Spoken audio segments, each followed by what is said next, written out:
Sa sandaling ito, sa isang tiyak na vice national na tirahan ng pamilya. Damn it, sobra si Cyrus. Galit na galit ang isang anak ng Jing clan. Yung mga genius beauties gusto ng lahat pero magaling si Cyrus, gusto niya lahat. I go? Medyo sobra-sobra na talaga yan, kahit hindi namin naisip lahat, gusto niya talaga silang lahat, at ngayon isa-isa niyang pinuntahan yung siyam na babae, at diretso at walang pakundangan na sinabi na gusto niya. Pakasalan sila. Kailangan nating subukang lapitan sila noon pagkatapos ay makuha ang kanilang pagmamahal at habulin sila ng dahan-dahan, ngunit hindi sinunod ni Cyrus ang mga patakaran. Ano ngayon? Ang siyam na babae na iyon ay ikinasal na ni Cyrus. Hindi totoo yan, wishful thinking lang ni Cyrus na pakasalan sila, hindi man lang sila pumayag, pero syempre, matalino si Cyrus para matakot na hindi siya makababa ng stage, kaya siya. Hindi sila agad na pumayag, at hiniling na tumugon sila kay Cyrus bukas. Naku, masyadong desperado si Cyrus, sana bukas walang pumayag sa mga babaeng yan. So insincere, yung mga tanga lang ang payag. Ang bagay na ito ay sumabog sa Royal City, pagkatapos ng lahat, si Cyrus ay hindi sumunod sa mga patakaran. Sa isa sa mga dormitoryo ng Royal Academy.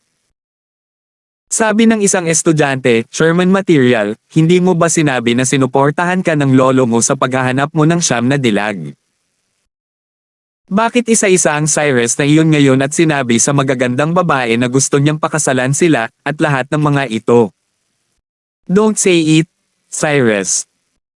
Galit at asul na ang mukha ng lalaking tinatawag na Sherman Material. Hahanapin ko ang teorya niya. Pagkatapos sabihin iyon, lumipad palabas ng dormitoryo si Sherman Material. Nasa base ng lecturer si Lance para sa tahimik na pagliliwanag ng may sumigaw mula sa labas, Cyrus, lumabas ka. Sinong galit na galit? Lumabas si Lance, hindi nakilala ang tao, ngunit pamilyar ang mukha. Ikaw. Anak ng Sherman ko. Cyrus, Sherman Material ako. Oh, so ikaw pala pamangkin Sherman Material, anong gusto mo sa akin? Cyrus, hindi ko alam kung nasabi na sayo ni Lolo Yehuda. Sabihin mo kung ano. Lubos na sinuportahan ako ni Lolo Yehuda sa paghahangad ko sa mga mahuhusay at magagandang babae ng Royal Academy para maipagpatuloy ko ang pangalan ng pamilya. Bakit ka pumunta at dumiretso sa kanilang lahat, nagbabantang pakasalan silang lahat? Galit na sabi ni Sherman Material. Tumawa si Lance, kaya hindi mo pa rin alam ang tungkol dito, ha? Gayunpaman, Sherman Yuan, ako man lang ang pinsan mong tiyuhin at matanda sa pamilya, kaya huwag kang masyadong bastos sa akin. Ay po, ikaw na matanda, napakawalandiya mong magnakaw ng babae sa akin. Pa! Sinampal at hinampes ni Lance si Sherman, sinabing, Sherman Material, wala akong gagawin sa iyo alang-alang sa pagiging anak mo rin ng Sherman, kung wala ka pang nalalaman. Huwag mo akong sisihin sa pagiging masungit, lumayas ka. Sinipa siya ni Lance. Itong lalaking ito rin talaga, gagawin niya ang lahat para sa isang babae, malamang dahil magiging lahat sila ni Cyrus pagdating niya, na ikinagalit niya. Kinabukasan. Sa labas ng opisina ni Lance, maraming tao ang nagkukumpulan, ang iba ay mga estudyante, ang iba ay mga guro, ngunit higit pa riyan, ang mga humahanga sa mga henyong dilag, pati na rin ang mga manliligaw. Lahat sila ay nag-aalala kung papayag ba ang siyam na henyong dilag na iyon na pakasalan si Lance ngayon. Dumating din si Connor. Alam mo, 2 taon na ako sa Royal Academy alang-alang sa 10 magagandang henyo na ito, at sinubukan kong mapalapit sa Quincy na iyon. Tinanong siya ni Connor kung payag ba siyang pakasalan ka. Tumingin si Lance kay Connor at sinabing, mayroon ka ng mahigit 30 asawa. Is 30 odd considered too many? Makakapag-asawa na lang ulit ako sa susunod na 10 taon, at kung hindi, mawawala rin ito pagkatapos nito.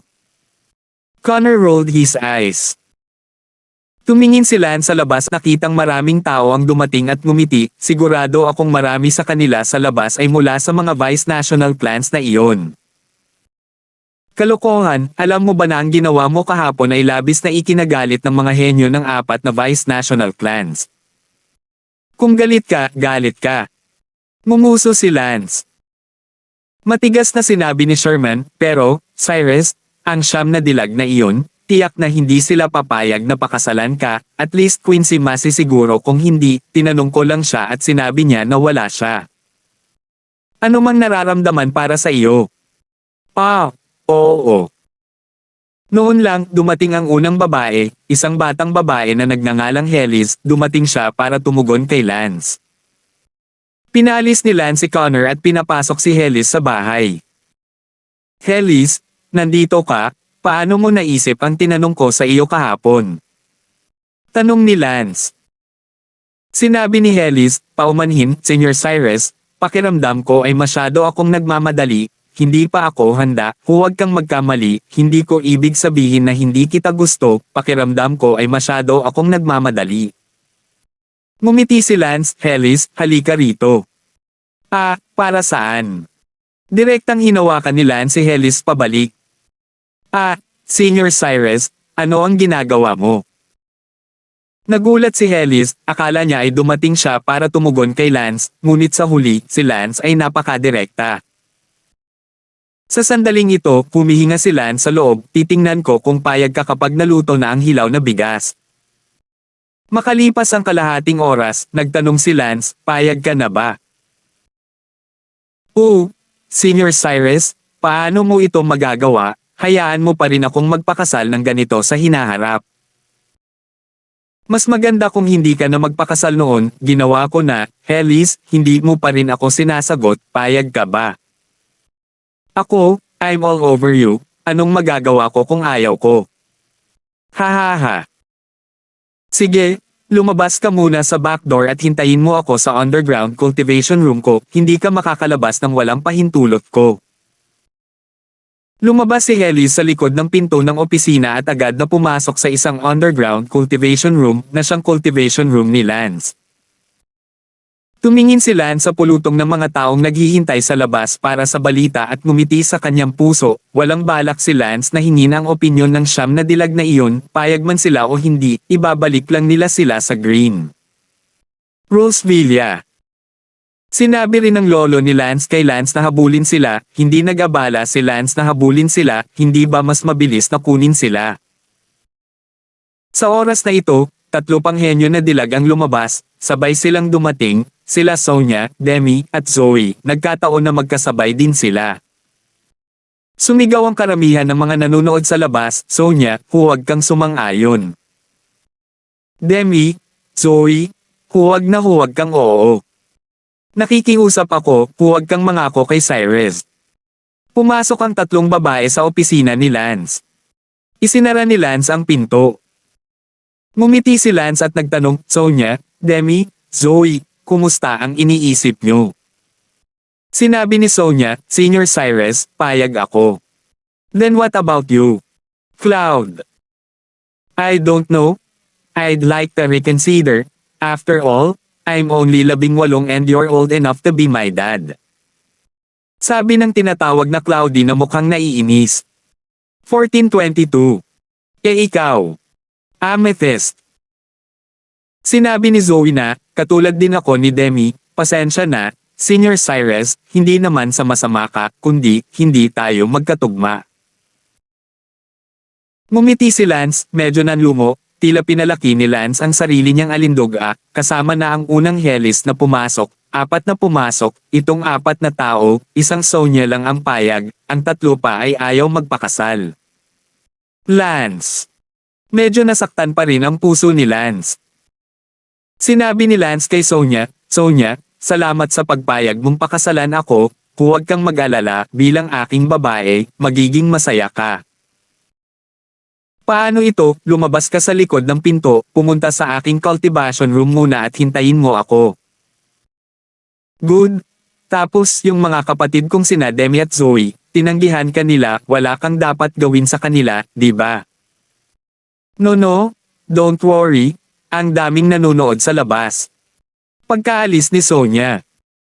Direktang pumutok si Lance ng 2 beses, pina-immobilize sina Demi at Zoe para hindi sila makagalaw. Senior Cyrus, sinabi mo na wala kang gagawin sa amin. Nag-aalalang sabi ni Demi. Ngumiti si Lance, Demi, Zoe, sa totoo lang, hindi ko man lang naisip na humingi ng opinyon mo, kailangan mong magpakasal kahit payag ka o hindi, maintindihan mo. Isang segundo na dapat tandaan na basahin ang libro. Makalipas ang kalahating oras, tumawa ang Don, ngayon, hindi ba? Oo, Senior Cyrus, grabe ka, oo. Labis na umiyak si Demi. Haha, hindi ko mapigilan, sino ba nagsabing wag ka, gusto talaga kitang pakasalan, bilasan mo mag-statement, willing or not. Oo, payag. Payag. Walang magawang sabi ng dalawa. Pagkatapos nito, hiniling ni Lance na maghintay sila sa cultivation room. At sa sandaling ito, sina Quincy at Jenna ay parehong naghihintay sa labas ng pinto. Kiao, si Sonia, Demi at Zoe ay matagal nang nasa loob, hindi ko alam kung ano ang mangyayari. I don't think so, ang daming nanonood sa labas kahit papano. Kung ganoon bakit ang tagal nilang pumasok? Marahil dahil inutusan sila ni Senior Cyrus sa martial arts, hindi ba sinabi ni Senior Cyrus kahapon na kung pumunta ka rito para tumugon sa kanya, bibigyan ka ng isang magandang regalo, ang napakagandang regalo na iyon ay dapat na pagtuturo. Hehe, sa palagay ko, kung hindi, hindi na ito magtatagal bago lumabas. Ikaw nga pala, Jenna, handa ka bang pakasalan si Cyrus? Sabi nga ni Jenna, ako, ayoko talaga, feeling ko may generation gap sa kanya, gusto ko pang humanap ng kaedad ko, paano ka? Sa talento at kagandahan natin, hindi makapag-alala tungkol sa paghahanap ng mga henyo na kaedad natin. Hehe, ako rin, sana hindi magalit si Senior Cyrus. Sa sandaling ito, bumukas ang pinto. Sinabi ni Lance, Quincy, Jenna, pumasok ka. Oo. Sigaw pa ng mga tao sa labas, huwag kang mangako ah. Ang isa sa kanila, ay umungol, itong si Cyrus, ang malaking regalo na ibinigay niya sa kanila ay tiyak na nakapagturo sa kanila, kaya gagawa siya ng mga karumaldumal na pandaraya, hahamakin. Tanong ni Lance, ayaw mo akong pakasalan. Ako. Sige, Jenna, ikaw naman. I'm sorry, ayoko rin. Matapang na sabi ni Jenna. Hindi na hinintay ni Lance na tapusin ang kanyang pangungusap at direktang kinuha sina Jenna at Quincy. Senior Cyrus, ano ang ginagawa mo? Quincy, Jenna, wala akong pakialam kung gusto mo o hindi. Wala ako dito para habulin ka, nandito ako para pagnakawan ka sa pamamagitan ng direktang puwersa, maintindihan mo. Naulit na naman ang nangyari pagkatapos noon, hilaw na kanin. Sa kabutihang palad, si Lance ay isang malakas na tao, kung hindi, hindi niya ito madadala at ngayon, si Lance ay bukas para dito. Kung ito ay para sa ilang henyo na kayamanan ng lupa, si Lance ay magkakaroon ng gumugol ng pagsisikap upang makuha ito, ngunit para sa kapakanan ng maliliit na batang ito, ang Don ay walang puso na habulin sila at kunin lamang sila. Half, gusto mo ba ngayon? Oo, Senior Cyrus, ang kulit mo. Joe. Nako, anak ng pute ay isang asong babae, maaari mo. Anong magagawa mo kung ayaw mo, at iiwan mo kami kung ayaw mo? Siguradong hindi. Ang tanga, oo. Hahaha sige, pasok ka sa backdoor at hintayin mo ako sa training room. Pagkatapos noon, dumating din ang huling 3 babae, sila Little Green, Gear, at Yin. Ang isa sa kanila ay payag, 2 sa kanila ang ayaw, at ang resulta ay pareho, niluto ni Lance. Sa ngayon, wala pang kalahating araw ang ginugol ni Lance na pinipilit ang siyam na mahuhusay na dilag na payag. At sa ngayon, sobrang kinakabahan ang mga tao sa labas, kung ano na ang nangyayari pagkatapos pumasok sa loob ng mahabang panahon. Hindi nagtagal, binuksan ni Lance ang pinto ng opisina. Lumabas din ang siyam na henyong dilag na iyon. Ngumiti si Lance at sinabing, lahat, bumalik. Hoy, Cyrus, walang sinabi tungkol sa nangyayari ngayon at pinahihintulutan mo kaming bumalik. Ngumuso ang anak ng isang sub-national clan. Tumawa si Lance at sinabing, guys, hindi ba obvious? Alam ko na itong siyam na henyong dilag na nakatayo sa tabi ko ay halos mga diyosa ng buong Royal Academy Boys, sa kasamaang palad, mula ngayon, hindi mo na sila mga diyosa, sila. Mga babae ba ako ni Sherman ngayon, wala akong pakialam kung tawagin mo silang hipag. Cyrus, anong ibig mong sabihin? May ginamit ka ba sa kanila? Kung maglakas loob kang gawin iyon, huwag mong sisihin ang pamilya ko sa pagiging hindi nasisiyahan. Ito ay isang malaking bahagi ng imperial na lungsod, at kahit na ang iyong Sherman ay isang maharlikang pamilya, kung hindi ka maglakas loob na sundin ang mga alituntunin, kami, ang ilang vice national clans, ay hinding-hindi titigil. Kung lahat tayo ay makikipagkompetensya ng patas, wala tayong masasabi. Sabi ng isa pang vice nation clan speak ascendant. Tumawa si Lance, huwag kang mag-alala, hindi ako gagamit ng anumang dirty tricks, nasa loob lang ako at ipinakita sa kanila ang aking makapangyarihang poster, kaya lahat sila ay handang magpakasal sa isang lalaking kasing lakas at jade tree na gaya ko. Hindi ako naniniwala, gusto ko sila mismo ang magsabi. Okay, sabihin mo sa sarili mo, Sonia, simula sa tabi mo, isa-isa, gusto o ayaw. Payag ako. Payag ako. Payag. Payag. Payag. Ang siyam na henyong dilag ay lahat ay nagsabing payag sa publiko, bagaman karamihan sa kanila ay hindi masyadong masayahin. Ngumiti si Lance, narinig mo lahat, sabi nila willing sila, hindi ko naman sila pinilit o well, maghiwa-hiwalay na tayo, kung interesado ka, pumunta ka sa Green Rose Villa ko para uminom ng wedding wine ko, salamat muna sa lahat. Umuungal ang ilang bata ng Vice Country Clan sa pag-aatubili. Sa huli, unti-unting naghiwa-hiwalay ang mga tao. Tumawa si Lance, ilang babae, samahan mo ako pauwi. Ang ilang mga henyong dilag ay medyo nanlumo, ngunit kailangang tanggapin ang katotohanan. Si Lance ay hindi man lang gumagamit ng tamang paraan upang makuha sila, ngunit saan kaya, anong uri ng pagkakakilanlan mayroon si Lance, kung gaano kalakas ang loob nilang magsabi ng totoo, kailangan nilang maging handa na gawin ito. Hahaha. Tumawa ng malakas si Lance at nagsama ng siyam na henyong dilag at lumipad pabalik sa Green Rose Villa. Ang Royal Academy, gayunpaman, ay may isang hindi kilalang bilang ng mga lalaki sa sandaling ito, na lihim na umiiyak at nagmumura kay Cyrus dahil sa kanyang kawalang hiyaan. Napakabilis ni Lance na abutin ang siyam na dilag, ang bagay na ito ay nagpatawa kay Gian, buong pagmamalaking sinabi, Apo kong si Cyrus, talagang nagmamahal ang mga tao, ang Blackjaw ay nakakakita ng Blackjaw set, hindi alintana ang matanda at bata lahat ay nagmamahal, hahaha. Itong siyam na henyo at dilag, gaano man sila kasama sa kinabukasan, sila ay nasa huli na rurok na lubos na nagpaganda sa aking Sherman. At saka, ang kinabukasan ni Cyrus at ng kanilang mga supling, kahit gaano pa sila kakulit, halos wala na, maganda talaga, hahaha. Hindi na napigilan ni Gian ang pagtawa. 1423. Hindi mapigilan ni Lance ang mapangiti kahit na tinitingnan niya ang siyam na henyong dilag.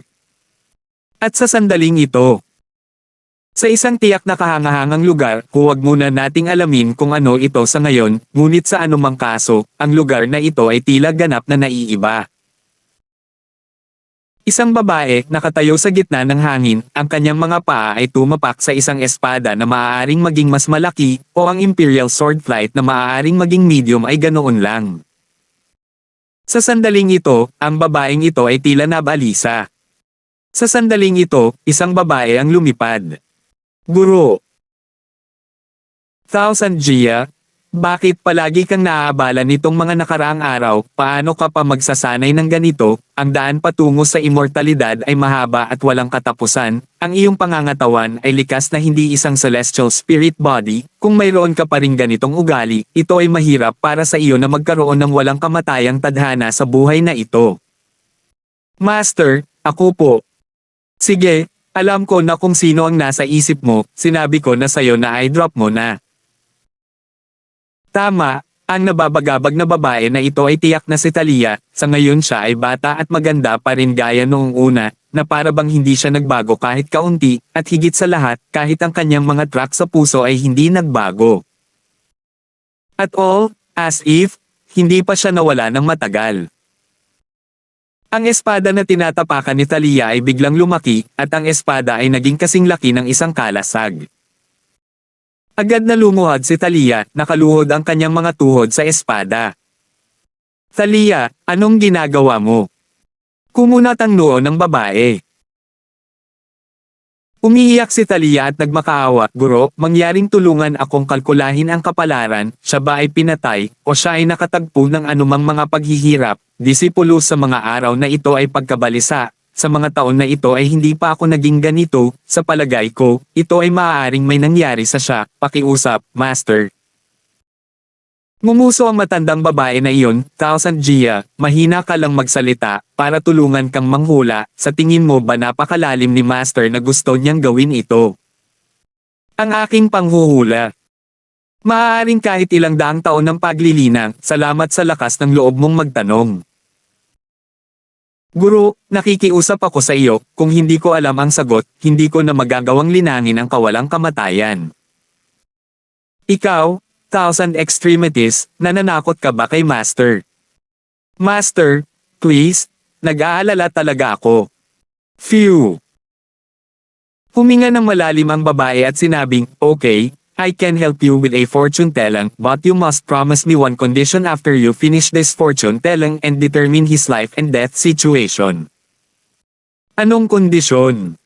Voluntaryong iniinom ang pill of dissipation. Ah! Nagulat si Thalia, uminom ng eliminating God pill, ibig sabihin. Guro! Kung hindi ka pumayag, hindi kita tutulungan, bukod pa, kung gusto mong pumunta pa sa landas ng walang kamatayang paglilinang, dapat mong inumin ang eliminating God pill. Isang eksena ang sumagi sa isipan ni Thalia, lahat ng nangyari kay Lance na naputol na parang kahapon, ang puso ni Thalia ay kumirot na parang kutsilyo, at hindi niya napigilan ang mga luhang bumagsak. Wala na ang taong ito sa kanyang mundo, pinipigilan ang pag-aatubili pati na rin ang dalamhati, hayaang umiyak si Thalia. Guro, disipulo, ay pangako sa iyo ng alagad, humihikbi. Pagkasabi nito, ang katawan ni Thalia ay walang kabuluhan, na parang inalis ang kanyang kaluluwa. Yung babaeng yun, saka lang niya kinurot ang mga daliri niya para maglabas ng mga bituin at ginto. May kulay na liwanag, ang kanyang bibig ay umaawit na parang nag-iislam. Ang panghuhula ng babaeng ito ay hindi ang panghuhula ng mga sinungaling na janghon na iyon, ito ay isang tunay na panghuhula sa pamamagitan ng pagpapakita ng mga supernatural na makapangyarihan, at maaaring malaman ang nakaraan at hinaharap. Makalipas ang halos kalahating hanay ng insenso, huminga ng malalim ang babae, may lumalabas na pinong pawis sa kanyang noo, tila nakakaubos talaga. Sinabi ng babae, nakalkula ko na ang iyong matandang kalaguyo, Wind Lightning, ay nagkamali siyang pumasok sa isang napakamapanganib na lugar. Ang lugar ay tinatawag na Valley of Ghosts, ay 10,000 taon na ang nakalilipas, ang sakripisyo ng daan-daang milyong mga kaluluwa, pagkatapos ng 10,000 taon ng ebolusyon, ang lugar na ito ay naging pambihirang mapanganib na lugar. Ang mga pumasok sa gitna ay walang buhay na babalikan, at patuloy na mahuhulog sa panaginip, paulit-ulit, iniisip na nagising na sila, ngunit sa katunayan, hindi alam, nasa panaginip pa rin, ngunit ayon sa kanilang sariling kagustuhan at patuloy na nagpapantasya, hanggang sa tuluyang mapahamak. Ang matandang kataypan mo, si Wind Lightning, ayon sa oras at espasyong iyon, siya ay nakulong sa lugar na ito para sa hanggat 3 taon, ang kanyang katawan ay hindi na mabubuhay, ay unti-unting namamatay, at ngayon ay talagang hindi na malayo sa kamatayan. Mukhang ikaw at siya, ay talagang may telepatiya. Pagkatapos sabihin iyon, mapait na ngumiti ang babae. Guro, mangyaring iligtas siya. Si Thalia ay abala sa pag-iyak at pagsusumamo. Sabi ng babae, dahil pumayag ka na uminom ng God-dissipating pill, uubusin ko pa ang ilang dekada ng mana. Salamat, guro. Humihikbi si Thalia. Ang babae ay agad na gumawa ng isa pang spell na tila napaka-espirito, at sa lalong madaling panahon ay naramdaman niya na siya ay masasayang, at sa paligid ng kanyang katawan, naglabas siya ng parang gatas na puting liwanag.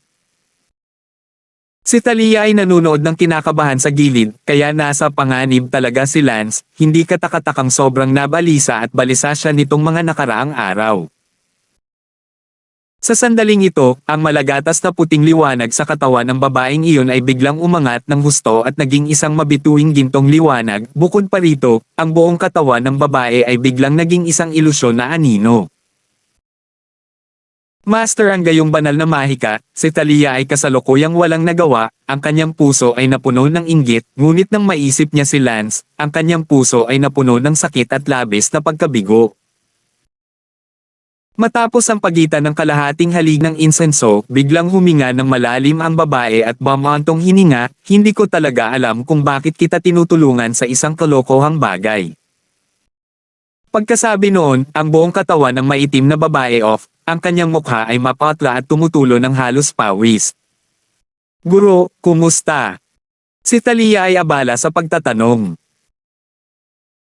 Ayos lang, para mailabas ni Master ang kanyang mahiwagang kapangyarihan at gawin ang mga banal na pag-iisip sa kawalan, tinulungan ka na niya para ganap na magising siya, sa palagay ko ay dapat na siyang maayos, at ang mga masasamang espiritu ng mapanganib na lugar na iyon ay hindi na maaaring mahawa. Siya. Salamat, Master. Now, it's time for you to fulfill your promise. Pagkasabi noon, biglang naglabas ng itim na bote ang kamay ng babae at nagbuhos ng tabletang kasing laki ng thumb. Tumingin si Thalia sa tableta at sumigaw. Sa wakas, iniunat ni Thalia ang isang kamay, nakipagkamay, at tinanggap ang tableta, ngunit tiningnan niya ang tableta ngunit mabagal sa pag-inom nito, at sa kanyang isipan, hindi mabilang na mga imahe ang dumaan, nabasa ng luha ang kanyang kwelyo. Nakita ng babae na si Thalia ay umiiyak ng labis na malungkot, at naantig din siya ng may habag, ang kanyang tono ay medyo malumanay, at umaaliw, Thalia, dapat mo ring maunawaan na hindi kayo nakatadhana para sa isa't isa, para sa iyo, mas kaunti lang. Then 5 years have passed, for him is still a deep memory, but for him, it's almost 50 years. Immortal? 50 years? Has already forgotten all about you, so why do you need him so much? Oh!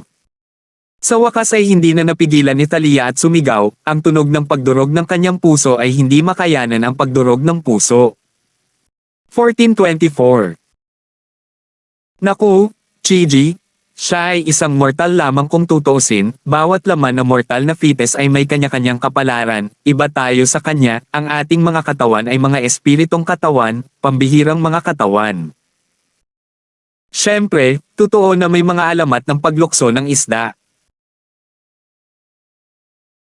Sa ibabaw ng pintuan ng dragon at nagiging dragon sa isang araw, ngunit sa kasamaang palad, mula noong sinaunang panahon, wala pa akong narinig na sinumang mortal na nakatuntong sa kawalan at nakamit ang isang espiritual na katawan, kaya hindi mo na kailangang mangarap na magkakaroon siya ng ganoong araw, ang kanyang kapalaran ay nakatakda na, tulad ng hindi mabilang na mga mortal sa buong panahon. Oh! Umiyak lang si Thalia at hindi sumagot, sa katunayan, sa nakalipas na ilang taon, naghanap siya ng maraming libro para makita kung may mga karakter ba tungkol sa mortal na katawan, na nagiging spirit body. Sa kasamaang palad, wala, sa halip ang lahat ng mga tala sa paksang ito ay nagsabi na ito ay isang aliw lamang mula sa langit para sa mga mortal, at na walang paraan sa mundo na ang isang mortal ay maaaring magbagong anyo sa isang espiritu. Sa makatuwid, nagsimula si Talia sa isang pananabik kay Lance at nauwi sa kawalan ng pag-asa. Matapos umiyak sa hindi malamang tagal, tumigil sa pag-iyak si Talia at kinuha ang itim na tableta, tiningnan ang tableta sa kanyang kamay nang walang anumang pagkabalisa sa kanyang mga mata, na para bang binubulong niya ang kanyang sarili, Wind Lightning, ang taong ako. Pinakamamahal sa buhay na ito, hangad ko sa iyo ang habang buhay na kaligayahan, kapayapaan, at kasaganaan para sa 10,000 henerasyon, walang magpakailanman. Pagkasabi nito, mabilis na nilunok ni Talia ang itim na tableta sa kanyang bibig, habang sa puntong ito, tumulo ang luha. Lumabo na ang paningin niya. Muling bumalik ang oras, ilang sandali ang nakalipas, sa isang partikular na lugar. Tiningnan ni Lance ang siyam na henyong dilag sa kanyang harapan at tumawa. Ibinalik ni Lance ang siyam na henyong dilag mula sa Royal Academy ilang araw ang nakalipas. Ngunit sa sandaling ito, sa kaibuturan ng isip ni Lance, isang boses, kung mayroon man, ang biglang tumunog, bumalik ka, bumalik ka, bumalik ka. Nagsalubong ang kilay ni Lance, may gumagamit ba sa kanya ng 1,000-mile voice transmission? Ngunit, hindi iyon ang naramdaman ng 1,000 milya ng tunog, at sa ngayon ang boses na ito, parang, parang may natutulog, may tumatawag mula sa kanilang kama. Bumalik ka, bumalik ka, bumalik ka. Palakas ng palakas ang boses sa ulo ni Lance, na kalaunan ay halos masira ang utak niya. Tinapin ni Lance ang kanyang ulo, nakaramdam ng pananakit, habang ang siyam na henyong dilag sa kanyang harapan ay walang pakialam at hindi kumikibo, na para bang nandoon pa rin sila, nagiging mga estatwa ng wax. Bumalik ka. Ang huling boses, kasing lakas ng kulog, ay halos sumabog sa bungo ni Lance. Sigaw ni Lance, na para bang nagising siya mula sa kanyang pagkakatulog, at umupo mula sa kanyang pagkakahiga.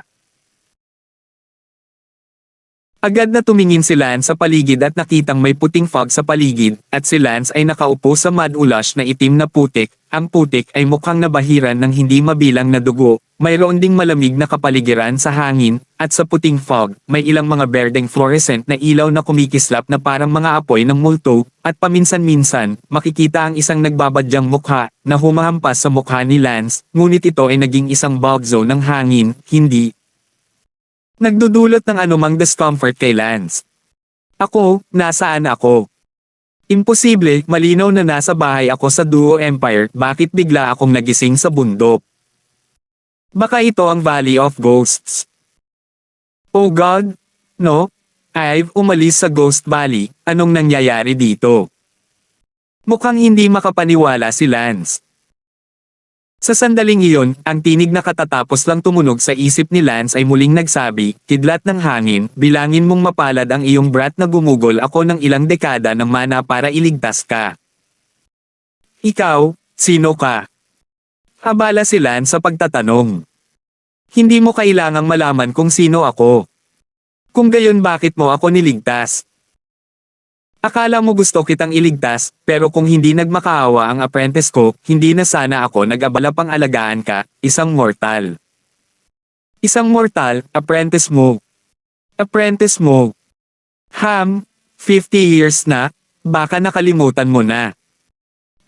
Talia, nasaan siya? Sige, Windy, kalimutan mo na ang lalaking ito ng tuluyan, hiwalay na kayo ng tuluyan. Hindi, teka. Gayunpaman, ang boses sa kanyang ulo ay tuluyang nawala.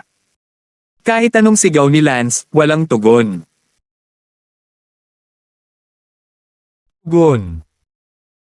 Sa sandaling ito, naunawaan ni Lance na tiyak na hindi siya umalis sa Valley of Ghosts, at lahat ng nauna ay pawang mga pantasyang naisip niya batay sa kanyang panloob na kalooban, tulad ng isang pelikulang pinalabas batay sa kanyang nais ng puso hanggang sa tuluyang mawala ang kanyang katawan. Sa sandaling ito, biglang nakita ni Lance na ang kanyang mga kamay ay nalanta, at ang natitira na lang sa kanyang buong katawan ay isang balat at buto. Ang buhok ni Lance ay naligas na rin, tulad ng isang tuyong bangkay. Phew! Naging mabigat ang paghinga ni Lance. Nakakatakot na Ghost Valley, kung hindi ako nagkakamali, dapat ay si Thalia ang nakakaalam na ako ay nasa pagkabalisa at pagkatapos ay humiling sa kanyang Panginoon na iligtas ako. Kung tutusin mula sa tono ng boses ng kanyang Panginoon, tila ako ay napakababa, mortal ako sa paningin niya, dahil mortal ako, sino sila ngayon? Hindi ba sila mortal? Yun lang ang alam ko, anong gagawin ko? Sinabi ko sa iyo, tiyak na wala si Thalia sa Grand Precious Empire, at tiyak na wala sa anumang imperyo, kung hindi, 50 taon, walang paraan na hindi niya ako hahanapin. Sa sandaling malaman niya ang katotohanan, halos mawala ng pag-asa si Lance. Natitiyak ni Lance na sila ni Thalia ay wala sa iisang mundo. Isang mundong malayo, gaano kalayo ito? Hahaha, hahaha. Umiiyak na sabi ni Lance habang tumatawa. Tumayo si Lance na nakahawak sa isang sanga ng puno, nanginginig ang kanyang katawan, tumingin si Lance sa maulap na kalangitan at nagngangalit na sinabi, Thalia, wala akong pakialam kung ilang mundo ang bukod sa iyo, ako, si Lance, ay tiyak na mahahanap kita sa buhay na ito, tiyak. Minsan ay nabasa ko ang isang sinaunang aklat na nagsabi na kapag ang landas ng martial arts ay umabot sa pinakasukdulan at tugatog nito, maaaring tumapak ang isang tao sa kawalan, naniniwala ako na ito ay dapat na totoo. Thousand extremes, maghintay para sa ako, tiyak na hahakbang ako sa kawalan at aalis sa mortal na kaharian para hanapin ka. Dahan-dahang lumabas si Lance sa puting ambon ng bundok. Sa sandaling iyon, ang isa pang malabong mukha na may kumikislap na berdeng ilaw ay bumagsak kay Lance. Ito ba ay multo? Talagang hinala ni Lance na isa itong multo. Nang tumama ito sa mukha ni Lance, naging bagzo ng hangin.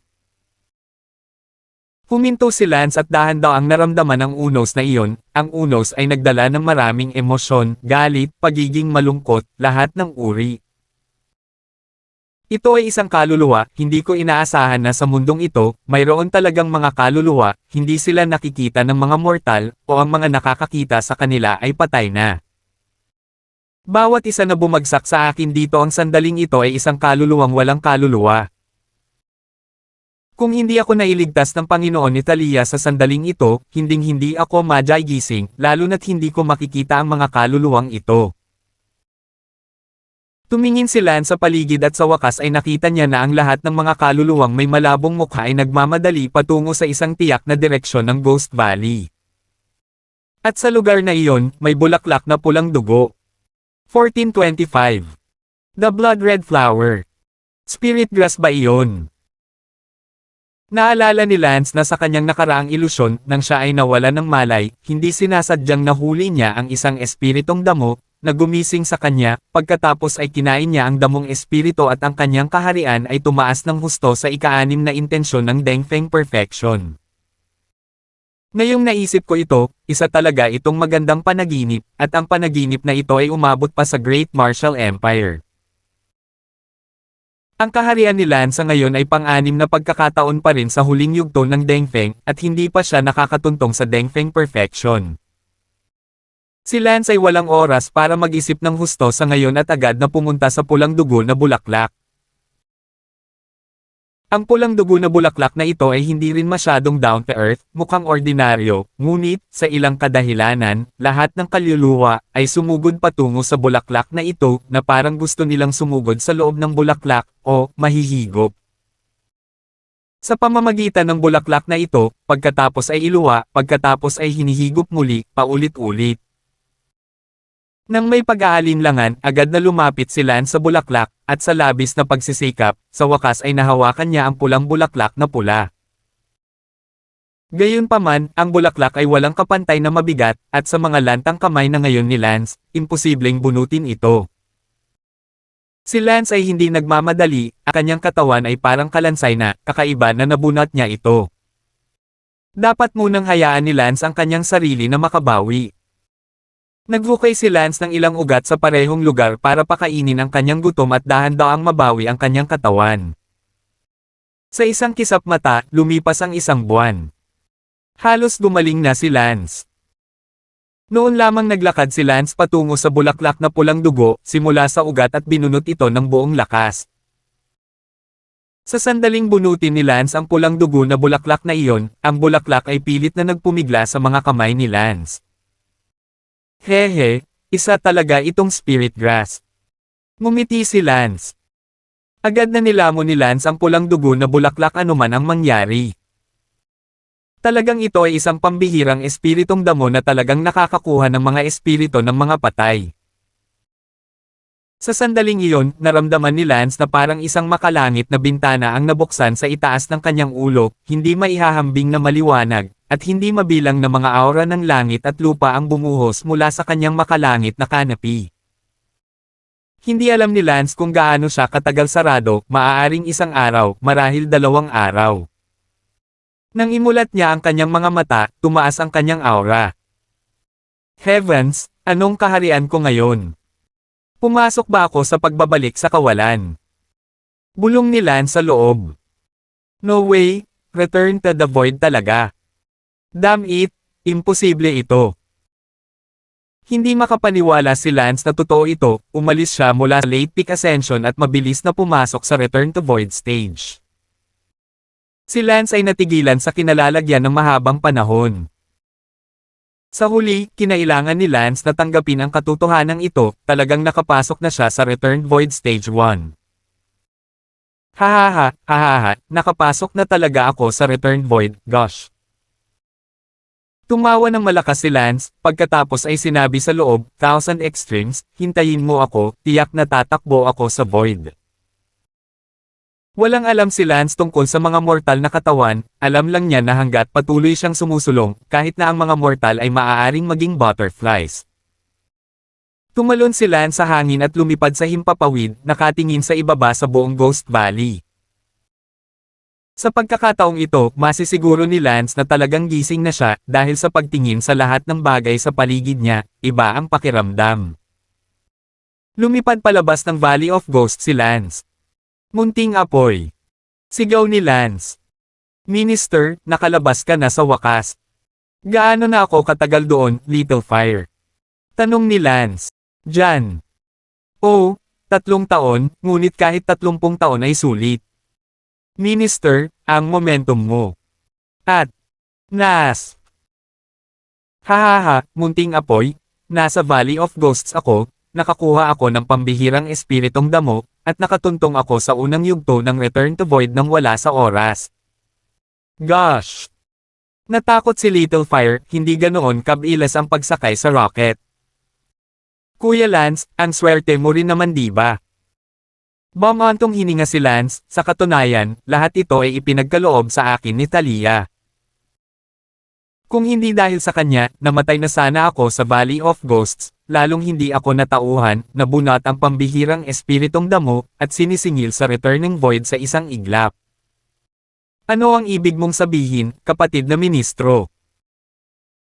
Munting apoy, baka hindi ka maniwala, nasa Valley of Ghosts ako, nahuli sa walang katapusang ilusyon, at sa ilusyon, paulit-ulit kong inisip na umalis ako sa Valley of Ghosts, at bumalik din sa ang Great Martial Empire, at ang mas mapangahas ay bumalik din sa Royal Academy para piliting pakasalan ang siyam na dilag na henyo, ha? Pero hindi ko inaasahan na hindi pa pala ako nakaalis sa Valley of Ghosts, naghihintay lang akong mamatay. Kung si Talia ay nakiusap sa kanyang amo na gisingin ako ng buo, narinig ko na ang kanyang master ay gumugol ng ilang dekada ng magic power para gisingin ako. Noon lang ako sa wakas ay nagising, at nang magising ako ay kasing payat ng isang kalansay. At nabubulok na ang buhok ko. Pero hindi ko inaasahan na kawan ako ng langit, hahaha, makita ko ang isang spirit grass na sumisipsip ng mga kaluluwa, hehe, kinain ko ito at dumiretso sa unang yugto ng Return to Void. Wow! Kuya Lance, congratulations! Little Fire, hindi gaanong karami ang blood red spirit na damo, pero may iniwan pa akong dahon para sa iyo, kaya kainin mo na. Naiwan pa nga ito para sa akin. Walang katulad na naantig si Little Fire, masasabing ipinagpalit ni Lance ang kanyang buhay para dito. Hindi lamang sa buhay ni Lance, ngunit ito rin ang kinuha ni Talia bilang kapalit ng pag-inom ng God-dissipating pill at mga dekada ng mana ng kanyang master, hindi lang ito alam ni Lance. Sa makatuwid, ang pag-akyat ni Lance sa Returning Void Stage ay resulta ng labis na pagsasakripisyo para makuha ito, ngunit higit sa lahat, ito rin ang ipinagpalit ni Thalia sa Eliminating Divine Peel. Agad na kinain ni Little Fire ang dahon ng Spirit Grass. Minister, liliwanagan ko ang sarili ko ng tahimik. Mabuti. Maya-maya, iminulat ni Little Fire ang kanyang mga mata at biglang lumaki ang kanyang katawan, tila nag-evolve ang katawan ni Little Fire. Haha, Kuya Lance, I've evolved one layer to a more advanced species, although fire beast pa rin ako, para akong pagkakaiba ng ahas at sawa kumpara sa dati. Salamat, kapatid na ministro. Oh, Little Fire, huwag mong sabihin yan kung kapatid ka. Brother Minister, mayroon ka pa bang natitira sa iyong espiritong damo para sa iyong mga asawa at mga anak? Tanong ni Little Fire. Umiling si Lance, isang dahon lang, para sa iyo. Ah, Kuya Lance, paano mo ako mapapasarap ng ganito? Halika, munting apoy, huwag kang sentimental, iisa lang ang dahon, hindi maganda na iuwi ko ito at ibahagi, sa halip magdudulot ito ng mga salungatan, tsaka, dahon, kahit kanino ko ibigay. It's of limited use to them, kahit ibigay ko pa sa great-grandfather ko, hindi naman masyadong mapapakinabangan, imposibleng maningil siya sa third stage of return to void, so it's most appropriate to give it. Sa iyo. Sige. Oras na para pumunta, bumalik muna sa Great Precious Empire. Maghintay, Ministro. Ano pa? Minister, hindi ka na makakabalik sa Grand Precious Empire. Bakit? Nasa Great Precious Empire pa rin si Wendy. Saan ako pupunta kung hindi ako babalik sa Great Precious Empire? Napabuntong hininga si Little Fire. Munting apoy, huwag kang maglakas loob na lunukan. Minister, kung babalik ka sa Great Precious Empire, papatayin ka. Bakit? Sinong gustong pumatay sa akin? Kuya Lance, 3 taon na ang nakararaan, mga 10 araw pagkatapos mong pumasok sa Valley of Ghosts, sina Wendy at Warren, Geoff, Mira, sinundan kanilang 4, pagkatapos mag-usap, pumasok sina Warren at Geoff sa hanapin ka, at mas mahina sina Wendy at Mira, kaya nanatili sila sa labas. Sa oras na iyon, pinigilan ko sina Warren at Geoff na pumasok, ngunit naramdaman nila na kapantay mo sila bilang mga henyo, sila ay, even afraid of you, they wouldn't have dared to go if they came, a bit of that, so they went in. After that, they never came out again. 1426. Pumunta sina Warren at Geoff sa Ghost Valley at hindi na lumabas. Si Lance ay abala sa pagtatanong. Oo, kaagad pagkatapos noon, dumating din si Wyatt Whale, at pumasok si Wyatt Whale sa Valley of Ghosts at natagpuan ang mga bangkay nina Warren at Geoff sa labas ng valley. Ano? Patay na sina Warren at Geoff? Oo.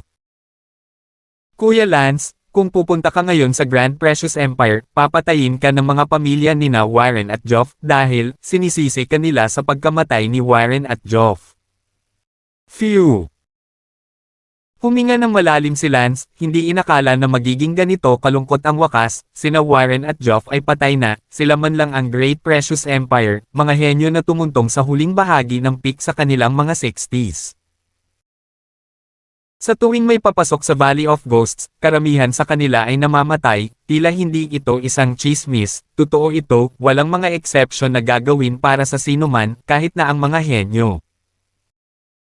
Nakalabas ng buhay si Lance salamat kay Thalia, kung hindi ay hindi siya maliligtas at tiyak na mabubulok sa loob.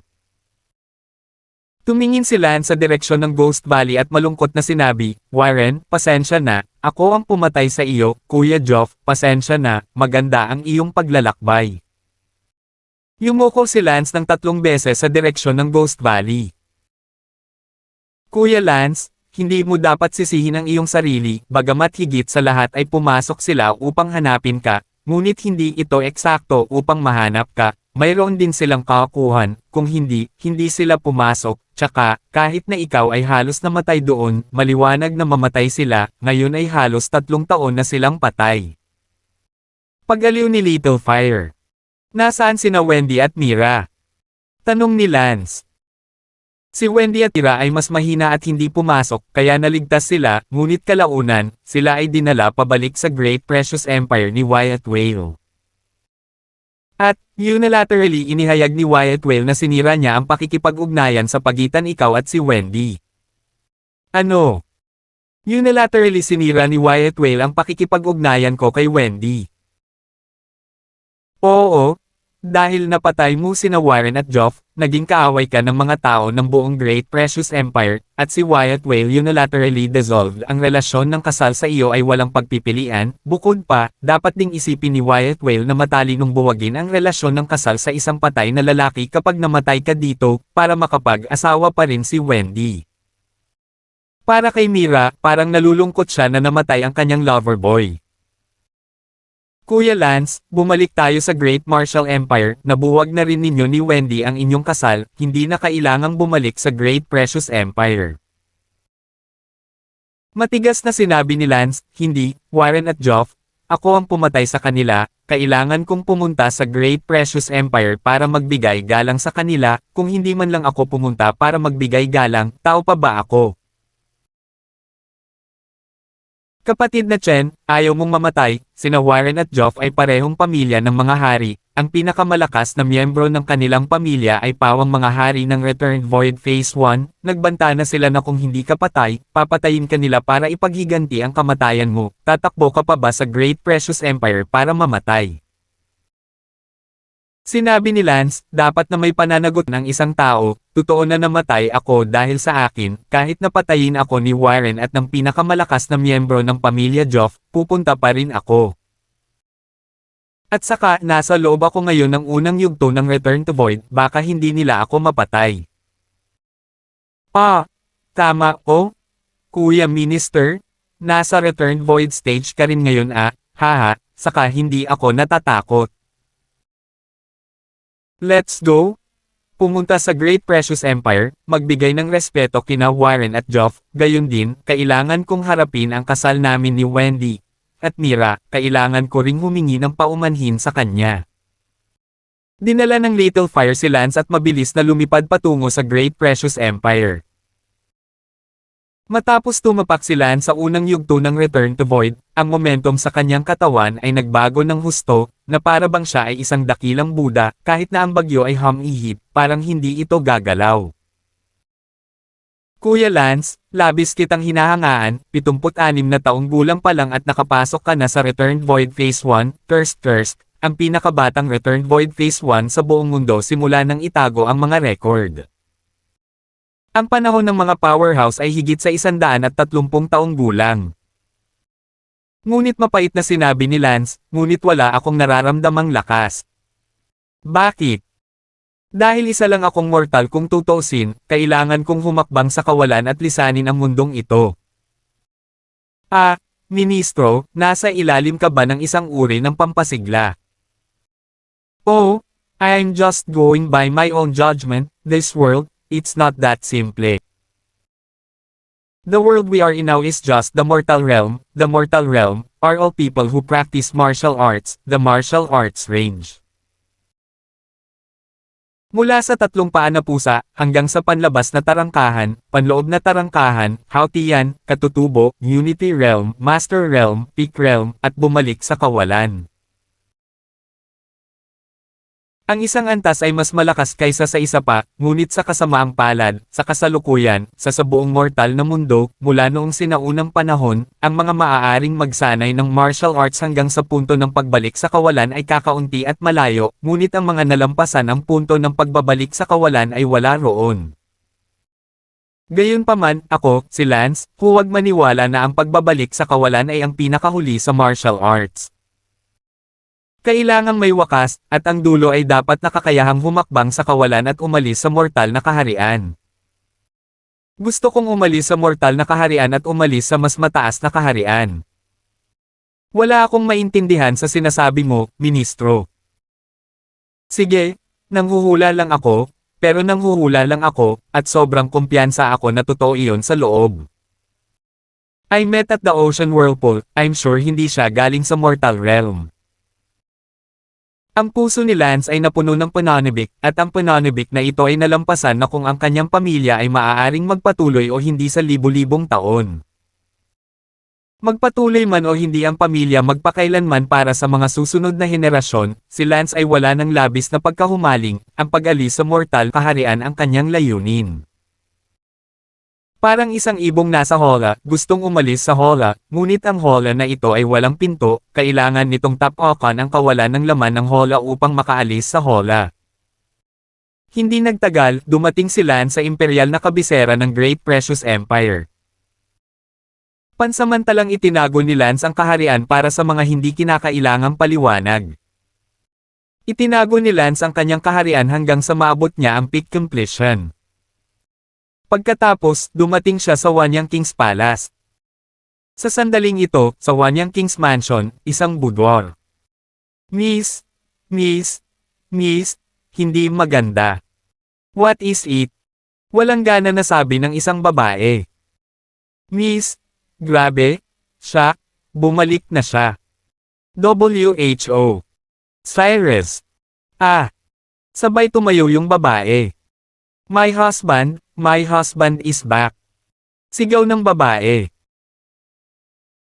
Oo, pero miss, hindi mo na siya lolola, hindi ka dapat sumigaw ng kalokohan, baka marinig ito ng iyong lolo, tutal, alam mo naman na hindi siya pababayaan ng pamilya Warren at Joff. Gayunpaman, tumakbo si Wendy sa apoy.